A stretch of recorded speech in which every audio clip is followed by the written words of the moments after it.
영광스러운 본문의 기록은 매우 우울한 분위기로 시작을 하고 있습니다. 그리스도께서 이루실 위대한 구원 사역을 말하기 전에 인간의 불신앙을 먼저 언급하고 있기 때문입니다. 이사야 선지자는 53장을 이렇게 시작하고 있습니다. 우리가 전한 것을 누가 믿었느냐? 여호와의 팔이 누구에게 나타났느냐?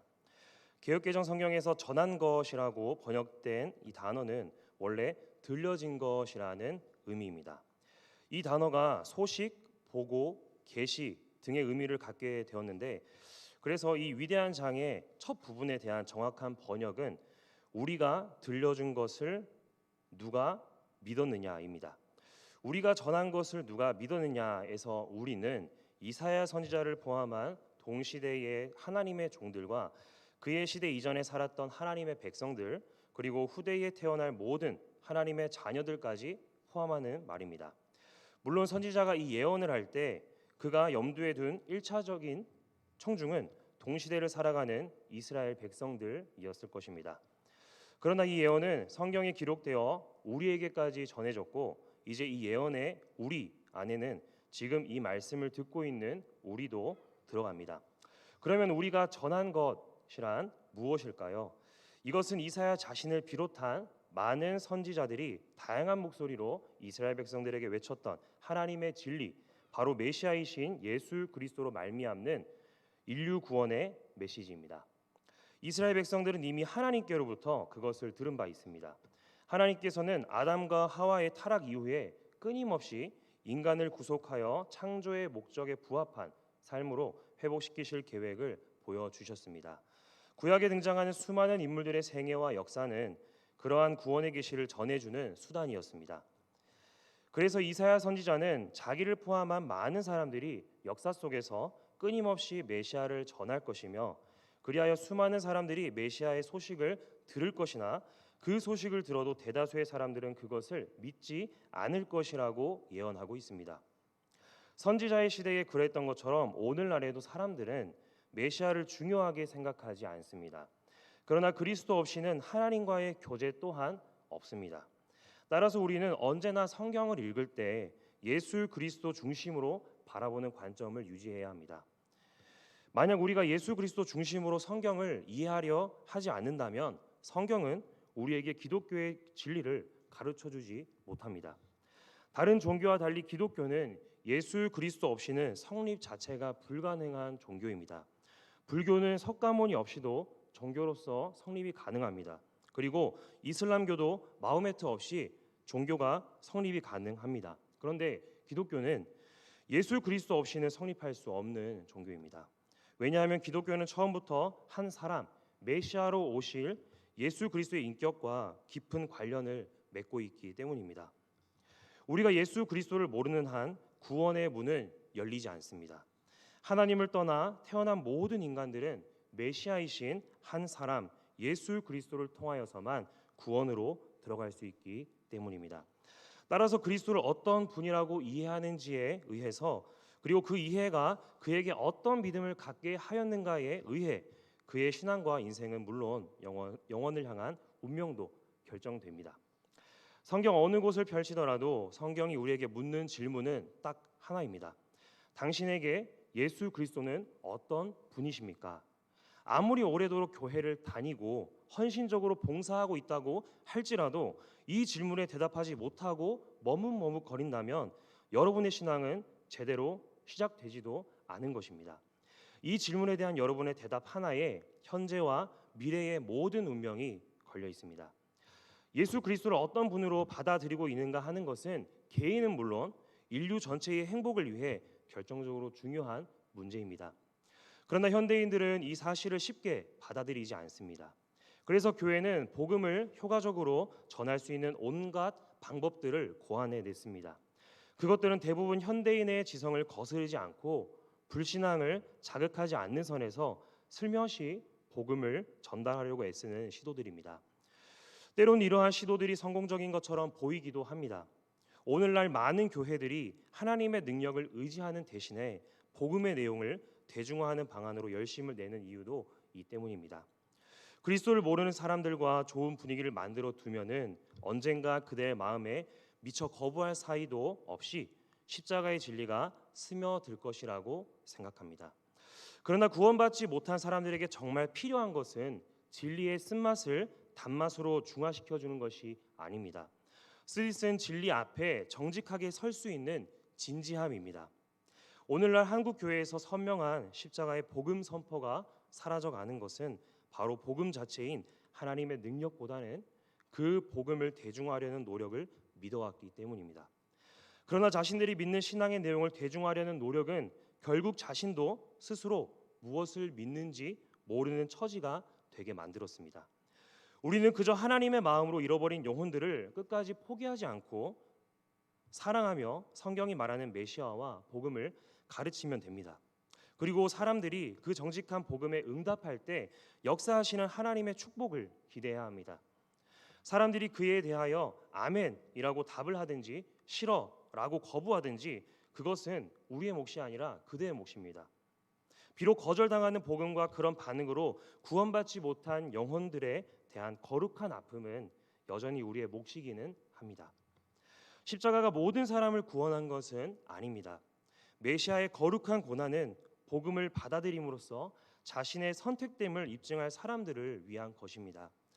자신이 어디로부터 왔고 인생이 끝나고 나면 어디로 가야 하는지에 대하여 단 한 번이라도 진지하게 물어본 적이 있는 사람은 메시아가 왜 오셔야 했는가, 예수 그리스도는 어떤 분이신가 하는 질문 앞에서 진지해집니다. 인간 존재의 의미에 대한 가장 분명한 답이 이 안에 있기 때문입니다.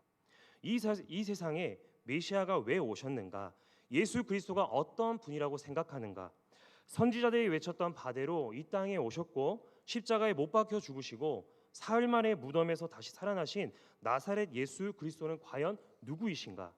이미 구원을 얻은 사람들에게도 아직 구원에 이르지 못한 사람들에게도 이것은 치명적으로 중요한 질문입니다. 이에 대한 올바른 대답은 구원을 얻지 못한 사람들에게는 구원을 얻게 하는 지식을 주고 이미 구원을 얻은 사람들에게는 단지 구원 얻은 것으로 만족하지 않고 다음 사실을 깨닫게 하기 때문입니다. 왜 인간들에게 메시아가 필요했으며 지금도 왜 예수 그리스도가 아니고서는 자신이 하나님 앞에서 아무 소망이 없는 존재인지를 말입니다. 창조주이신 하나님께서는 이 질문에 대하여 이미 성경을 통해서 우리에게 답을 주셨습니다. 그러므로 복음의 찬란한 영광이 드러난 오늘날과 같은 은혜의 시대에 여전히 많은 사람들이 구원받지 못한 채 죽어가는 가장 커다란 이유는 그들의 죄악 때문이 아니라 그들의 무관심함 때문입니다. 자기 영혼의 운명에 대한 무관심이 구원받을 수 있는 복된 기회를 잃어버리게 하고 있습니다. 지금 이 순간에도 많은 사람들이 영혼을 향하여 책임 있는 결단을 내릴 수 있는 유일한 기회를 낭비하고 있습니다. 그들은 잠시 먹고 마시며 살아가는 그 즐거움과 고달픈 염려로 부질없이 이 시간을 흘려보내고 있습니다. 구원의 희망을 스스로 버리고 하나님을 알고 그 사랑 안에서 살아갈 수 있는 기회를 스스로 날려버리고 있는 것입니다. 그들이 할 수 있는 최선의 선택은 지금 당장 복음 앞에 진지해지는 것입니다. 그래서 메시아이신 우리 주 예수 그리스도에 대한 성경의 정직하고 명백한 증언에 귀 기울이는 것입니다. 이사야 선지자가 말한 우리가 전한 것은 메시아에 대한 하나님의 약속이었습니다. 하나님께서 이스라엘의 역사 속에서 시종일관 계시하신 한 가지가 무엇이었습니까? 그들이 결코 잊지 말아야 했던 가장 커다란 약속은 바로 메시아에 대한 약속이었습니다. 창세기 3장 14절에서 15절에 있는 그 원시 복음을 붙들고 인류의 처음 조상들은 여자의 후손이 태어나기를 간절히 기다렸습니다. 아담은 그 예언이 분명하게 무엇을 가리키는 것인지 정확히 알지는 못했습니다. 그러나 그 약속이 바로 자신의 범죄로 시작된 타락과 심판의 상태에서 타락 이전에 가졌던 하나님과의 관계로 돌아가게 할 수 있는 그런 열쇠라는 것을 알고 있었습니다. 그래서 아담은 모든 인류의 죄의 씨앗이 되기는 했지만 범죄한 후에 메시아를 대망하는 구원의 계시의 빛 아래서 살았습니다. 그러므로 우리는 그가 구원받았다고 믿고 있습니다. 그는 계시의 빛 아래에서 메시아를 바라는 믿음으로 살아갔기 때문입니다. 이후 인간들은 제사 제도를 통해서 하나님의 구원의 약속을 기억했습니다. 구약의 제사 속에 죽어갔던 짐승들은 우리의 죄를 위해서 영원한 대속제물로 오실 메시아이신 예수 그리스도의 예표입니다. 광야에서 불뱀에게 물려 죽어가는 사람들을 구하기 위해서 높이 들렸던 놋뱀도 예수 그리스도께서 오실 것을 알리는 표적이었습니다. 홍해가 갈라져 수많은 사람들이 지나가고 반석에서 샘이 나와 수많은 사람들이 물을 마시게 된 것도 그리스도의 구속의 공로를 바라보는 예표였습니다. 율법의 수여자인 모세가 들어가지 못한 약속의 땅을 모세보다 통솔력이 부족한 여호수아가 백성들을 인도하여서 들어간 것도 예수 그리스도로 말미암은 구원의 승리를 바라본 것이었습니다. 구약 시대의 선지자들이 끊임없이 외쳤던 메시지도 메시아의 오심에 대한 것이었습니다. 이스라엘 민족이 경험한 역사적 사건과 인물들을 통해서 메시아는 끊임없이 증거되었습니다. 이렇게 이스라엘 백성들은 이 땅의 모든 백성들을 죄와 사망으로부터 건져내어 구원에 이르게 할 구원자이신 메시아에 관한 예언을 끊임없이 보고 들었습니다. 그러나 그렇게 전해진 메시아의 구원에 관한 소식을 믿은 사람은 극히 소수였습니다.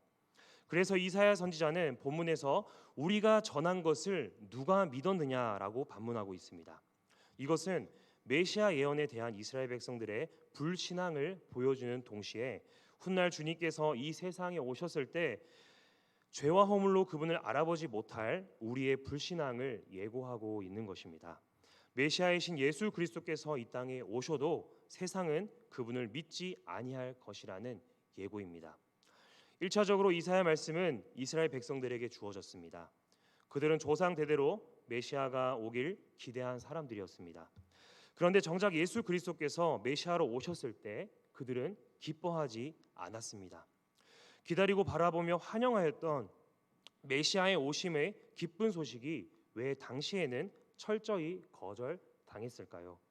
그 이유는 오늘날 우리 시대의 사람들이 왜 그리스도의 십자가를 거절하는지에 대한 대답이 되기도 합니다. 이스라엘 백성들이 메시아로 오신 예수 그리스도를 믿지 않은 이유를 이사야 선지자는 좀 엉뚱한 방식으로 1절에서 여호와의 팔이 누구에게 나타나느냐 하고 밝힙니다. 개역개정 성경이 팔이라고 번역하고 있는 이 단어는 때로는 힘, 권능, 능력을 얘기합니다. 따라서 하나님의 팔이 있다라는 표현은 곧 하나님의 능력 혹은 그분의 보호가 함께한다라는 의미입니다. 본문에서 이사야 선지자는 여호와의 팔이 누구에게 나타났느냐라고 묻고 있습니다. 이것은 곧 하나님의 권능이 누구에게 나타났느냐라는 질문인데 선지자가 이 질문을 던지는 의도는 실제로 구원의 권능이 누구에게 나타났는지 궁금해서가 아닙니다. 구원에 있어서 여호와의 권능을 알아볼 자가 누구인가? 인간은 그 누구도 구원하시는 하나님의 권능을 알아보지 못할 것이다 라는 의미로 말한 것입니다. 우리는 구원하시는 하나님의 방법이 세상의 지혜로는 이해하기 어려운 것임을 알게 됩니다. 쉽게 말해서 하나님께서 우리를 죄와 사망 가운데에서 건지시기 위해 보내신 메시아를 우리는 보았습니다. 그런데 사람들은 결코 그분이 자기들을 구원하실 능력을 지니신 분으로 알아보지 못할 것이라는 말입니다.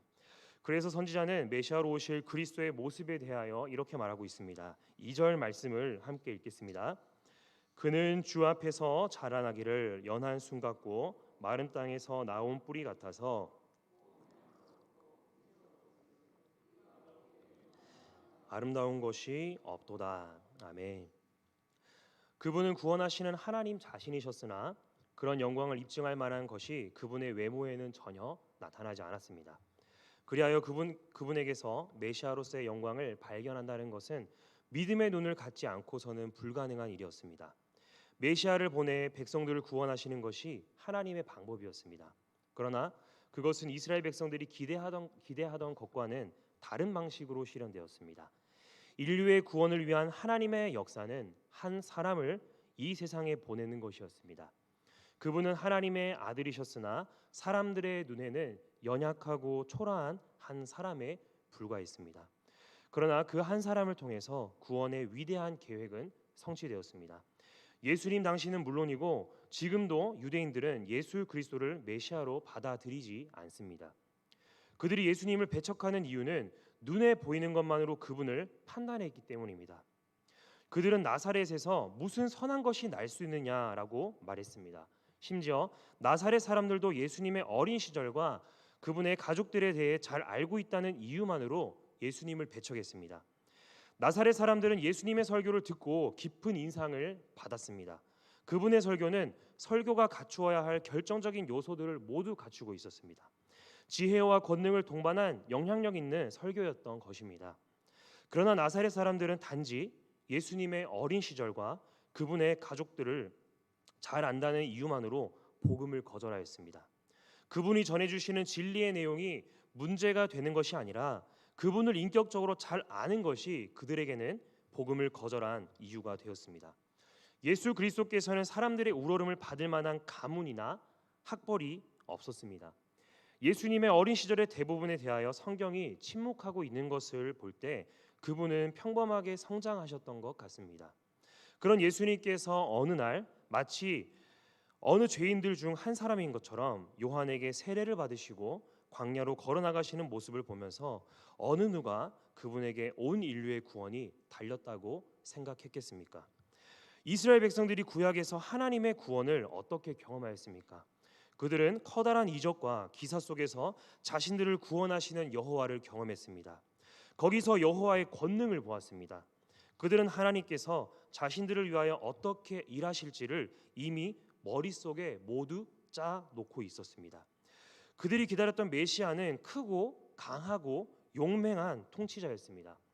그러나 인간의 구원을 위한 하나님의 지혜는 그들의 기대와는 달랐습니다. 사람들이 보기에 연한 순 같고 마른 땅에서 나온 뿌리 같은 한 사람을 통해 일어났습니다. 사람들이 주목할 만한 고운 모양도 없고 좋은 풍채도 없으며 흠모할 만한 아름다운 것이 없으신 예수 그리스도의 죽으심을 통해서 인간들을 구원하시는 것이 하나님의 방법이었던 것입니다. 메시아의 이러한 등장은 성경에 이미 예고됐지만 이스라엘 백성들은 자기들이 가지고 있던 집착과 편견 때문에 그 예고를 제대로 받아들이지 않았습니다. 그래서 그들은 예수 그리스도의 연약한 외모 안에 숨겨진 위대한 구원의 능력을 볼 수 없었습니다. 인류의 역사는 전쟁의 역사라고 볼 수 있습니다. 사람들이 평화를 원하는데도 불구하고 역사는 계속해서 전쟁의 연속이었습니다. 이것은 총과 칼 같은 무기들 때문이 아니라 사람들의 마음속의 이기심과 적대감 때문입니다. 인류를 커다란 비극으로 몰아넣었던 제2차 세계대전도 알고 보면 열강들의 경제적인 이해가 충돌한 데서 시작되었습니다. 발달한 공업기술로 생산한 많은 소비재들은 다른 나라에 비싼 값으로 팔고 값싼 노동력과 원자재들을 싼 값으로 확보하기 위해서 추구한 패권주의의 충돌이 가져온 비극의 결말이었습니다.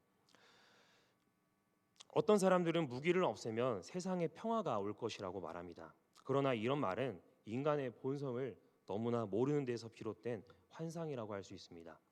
지금까지 인류의 역사상 세상의 평화는 단 한 번도 무기 개발을 포기하거나 국제 평화 조약을 통해서 성취된 적이 없었습니다. 세상에 전쟁이 그치지 않는 것은 대량살상 무기가 존재해서가 아니라 인간 본성이 악하기 때문입니다. 세상 사람들의 판단에는 연약한 예수 그리스도를 통한 구원이 실망스러운 방법이지만 사실 이것이야말로 인간 본성의 문제를 해결할 수 있는 궁극적인 구원의 길입니다. 기독교는 인간의 본질적인 변화를 통해서 세상을 만들어가는 하나님의 구원 방법을 보여줍니다. 하나님께서 메시아를 보내어 해결하고자 했던 것은 바로 죄의 문제였습니다. 이 일을 위하여 주님께서는 초라하게 오셨습니다. 영광과 능력을 버리시고 연한 순 같고 마른 땅에서 나온 뿌리 같은 모습으로 이 땅에 오셨습니다. 신성을 감추시고 이 세상에 오심으로 예수 그리스도께서는 인간 불행의 근본적인 원인의 그 죄의 문제를 해결할 수 있으셨습니다.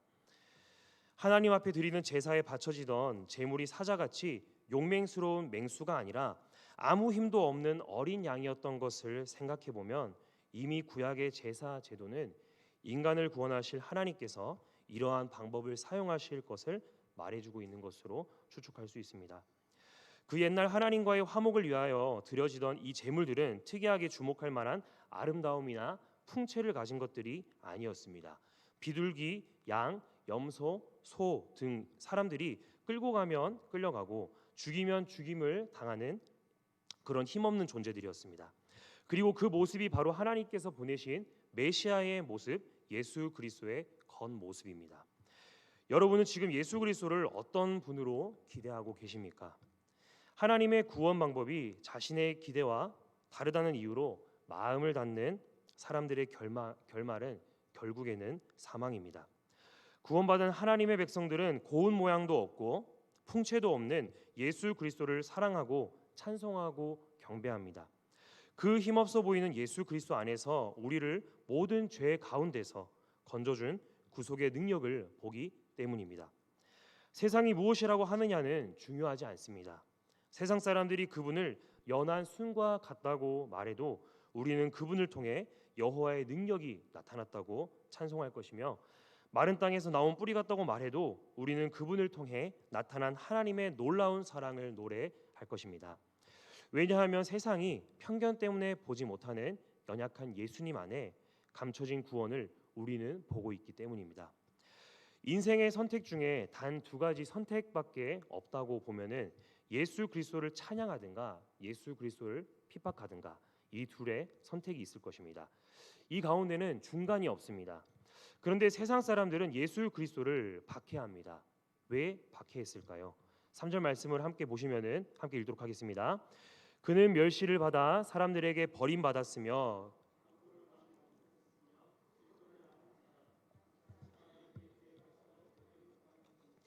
멸시를 당하였고 우리도 그를 귀히 여기지 아니하였도다. 세상 사람들이 예수 그리스도를 박해하는 이유는 메시아가 볼품없었기 때문입니다. 그분이 나쁜 일을 한 적도 없었습니다. 그런데 그분은 우리의 구원을 위해서 영광의 보좌를 버리셨습니다. 그런 예수 그리스도를 세상은 멸시하고 죽였습니다. 어느 시대건 그리스도의 복음이 환영받는 때는 없었습니다. 십자가가 수많은 사람들에게 저주와 모욕을 받았던 것처럼 지금도 복음은 거절당할 뿐 아니라 멸시와 핍박을 받고 있습니다. 그러므로 우리는 이 세상에서 복음 때문에 부당한 대접을 받는 것을 조금도 이상하게 생각해서는 안 됩니다. 사랑하는 성도 여러분, 이 세상의 눈으로 흠모할 만한 것을 예수 그리스도에게서 찾지 마시길 바랍니다. 세상이 볼 때의 고운 풍채와 아름다운 모양을 갖춘 메시아를 찾고 있다면은 예수 그리스도께서 지금 당장 여러분 앞에 나타나신다 할지라도 그분을 메시아로 알아보지 못할 것입니다. 예수 그리스도께서는 근본 하나님의 본체이시지만 종의 형체를 가져 사람의 모양으로 나타나셨습니다. 그분의 외모에는 흠모할 만한 아름다운 것이 없었으나 우리는 개의치 않았습니다. 그분은 하늘 영광을 버리고 낮고 천한 구유에 오셨지만 우리는 경배할 수 있습니다. 그분은 단지 나사렛의 몫으로 자라셨지만 우리는 그것도 자랑할 수 있습니다. 왜냐하면 우리는 그분의 초라한 인성 뒤에 감춰진 찬란한 신성을 볼 수 있기 때문입니다. 세상이 박해하고 멸시하는 그분으로 인하여서 우리가 지금 실제로 하나님과의 평화를 누리고 있지 않습니까? 그리스도께서 이렇게까지 낮아지신 것은 모두 우리를 위해서였습니다. 그리고 우리가 우리의 힘으로 죄의 문제를 해결하고 하나님께로 돌아갈 수 있었다면은 성경은 하나님을 떠난 인간의 처지를 절망적이라 말하지 않았을 것입니다. 아무리 문명이 발달하고 과학이 발달해도 하나님 없이 살아가는 인간의 비참함은 해결되지 않습니다. 예수 그리스도는 비참한 상태로부터 우리를 구원해 주시기 위해서 이 땅에 오셨습니다. 하나님의 진노 아래 고통스럽게 살다가 영원한 형벌에 떨어질 수밖에 없는 우리를 구원하시려고 스스로 낮아지셨습니다. 예수님이 자랑할 만한 모습이 없어야 했던 이유는 사실 그분 자신의 한계 때문이 아니라 우리 죄 때문입니다. 우리의 죄를 대속하기 위하여서 그분은 이 세상의 관점으로는 전혀 주목할 거리가 없는 모습으로 이 땅에 내려오셨습니다. 세상은 초라한 모습으로 오셨기에 그분을 싫어하고 멸시하고 박해했습니다. 그러나 우리는 그분이 그렇게 오셔서 고난을 겪으셨기 때문에 우리는 그분을 자랑합니다. 그분이 십자가에 달려서 죽음을 당하셨기 때문에 그분의 사랑에 우리는 감격합니다. 우리는 연한 순 같은 주님, 마른 땅에서 나온 뿌리와 같은 주님을 보면서 우리가 누구인지 깨닫게 됩니다. 가망 없는 죄인인 우리 때문에 그분은 당신이 창조하신 세상에 머리 둘 곳 없는 나그네와 같은 모습으로 이 땅에 오셨습니다. 우리를 사랑하셨기 때문에 우리가 죄 가운데서 멸망에 이르는 것을 볼 수가 없으셔서 친히 내려오신 주님을 날마다 기억하고 찬양하고 사랑하는 우리 성도님들 되시기를 간절히 소망합니다. 이 시간 들은 말씀을 생각하면서 함께 기도하도록 하겠습니다. 이스라엘 백성들은 강하고 화려한 통치자의 모습을 한 메시아를 기다렸습니다. 그러나 예수님께서는 자랑할 거리 없는 자로 이 땅에 태어나셨습니다. 그래서 사람들은 예수님을 보기는 했으나 그를 싫어하고 거절하고 멸시했습니다.